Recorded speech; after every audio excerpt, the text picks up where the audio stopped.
ভূমি আইনখন আমাৰ বহু পুৰণি। আপুনি আচৰিত হ'ব জানিলে এখন 1886 হয় আৰু সেইখন এতিয়ালৈকে আপোনাৰ কিমান বছৰ হৈছেতো আপুনি গম পাইছে কথাটো। সেইখন এতিয়ালৈকে সেইখনকে আমি মানি চলি আছো। এতিয়া আমি মাটি এটুকুৰা কিনিবলৈ হ'লে আমি কোনখিনি নথি পত্ৰ প্ৰথমে চোৱাটো দৰকাৰ বা কি কি কথা আমি জনাটো দৰকাৰ?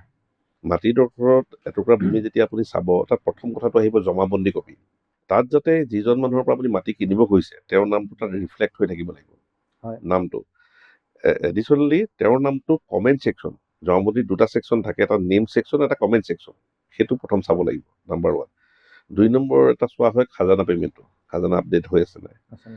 3 নম্বৰটো হৈ আছে মাটিডোখৰ যদি আপুনি কিনা সূত্ৰে আহিছে, ক্ৰয় সূত্ৰে আহিছে, তেতিয়াহ'লে আপোনাৰতো এখন ডিডখন থাকিব, কিনা দলিলখন, সেই দলিলখন চাব লাগিব 3 নম্বৰ।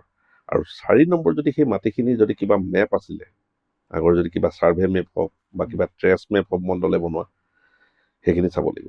কিন্তু ইয়াৰ পিছত আমি যেতিয়া টাইটেল চাৰ্চ কৰিম, মানে মাটিটুকুৰাৰ ভেৰিফিকেশ্যন কৰিম, তেতিয়া NEC আছে, নন ইনকামবাৰী চাৰ্টিফিকেট, কোৰ্ট ইনফৰমেশ্যন ৰিপৰ্ট, এইখিনি চোৱা হ'ব। কিন্তু প্ৰথম এনে প্ৰিমা ফেচি আপুনি চাব হ'লে তাৰমানে এই 4টা ডকুমেণ্ট চাব লাগিব।